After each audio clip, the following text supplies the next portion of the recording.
নমস্কাৰ বন্ধুসকল, পোনপ্ৰথমে আপোনালোকক দিব্য অসম ইউটিউব চেনেললৈ স্বাগতম জনাইছোঁ। বন্ধুসকল, যিহেতু ইতিমধ্যে আপোনালোকৰ যি ডিএলএডৰ পেট এক্সামৰ যি অনলাইন আবেদন আছিলে, সেই অনলাইন আবেদনৰ সময়সীমা শেষ হৈছে আৰু আপোনালোকৰ যি পেট এক্সাম, সেই পেট এক্সাম অনুষ্ঠিত হ'ব 10 ছেপ্টেম্বৰ তাৰিখে। গতিকে এতিয়া কিন্তু আপোনালোকে ভালকৈ পঢ়িব লাগিব। কিন্তু বন্ধুসকল, ভালকৈ পঢ়িবলৈ হ'লে আপোনালোকে প্ৰথমে জানিব লাগিব যে কি পঢ়িব লাগিব বা কেনেকৈ পঢ়িব লাগিব। গতিকে আজি সেইটো উদ্দেশ্য কৰি আজি এই ভিডিঅ'টো প্ৰস্তুত কৰা হৈছে। গতিকে মই আশা কৰোঁ আপোনালোকে যেন ভিডিঅ'টো সম্পূৰ্ণ কৰিছে। বন্ধুসকল, পোনপ্ৰথমে আপোনালোকে পঢ়িব লাগিব এছচিআৰটিৰ যি আমাৰ ক্লাছ 3ৰ পৰা ক্লাছ 5লৈ এনভাইৰনমেণ্ট, আছামিজ আৰু মেথছ, এই তিনিখন কিতাপ যদি আপোনালোকে ভালকৈ পঢ়ে তেন্তে আপোনালোকৰ কাৰণে বহুতেই সহজ হৈ যাব। আপোনালোকে পৰীক্ষাত এটা ভাল নম্বৰ পাবলৈ সক্ষম হ'ব। কিন্তু ইয়াৰ পিছত আপোনালোকে পঢ়িব লাগিব ক্লাছ 6ৰ পৰা ক্লাছ 8লৈ ছ'চিয়েল ছায়েন্স, আছামিজ, মেথছ আৰু ছায়েন্স। বন্ধুসকল, এই কিতাপকেইখন আপোনালোকে ভালকৈ পঢ়িবলৈ মই এটা ভাল বুদ্ধি এটা দি দিওঁ।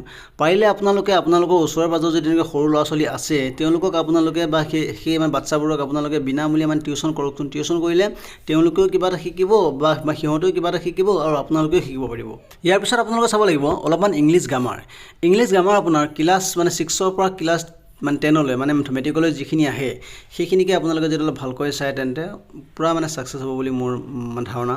আৰু লগতে আপোনালোক সকলোৱে গম পায় যে আজিকালি যিকোনো এক্সামত ৰিজনিঙৰ 4-5টা হ'লে কুৱেশ্যন আহিবই। আৰু গতিকে আপোনালোকে ৰিজনিংটো কিন্তু অলপমান চাব দেই, সেইটো মিছ নকৰিব। বন্ধুসকল, এইখিনি বাৰু ঠিকে আছে, কিন্তু টেট এক্সামেই হওক বা ডিএলএডৰ প্ৰি-এণ্ট্ৰি টেষ্টেই হওক, ইয়াৰ বাবে পেডাগজি হৈছে মষ্ট ইম্পৰ্টেণ্ট ছাবজেক্ট। গতিকে আপোনালোকে পেডাগজিটো কিন্তু পঢ়িব লাগিব।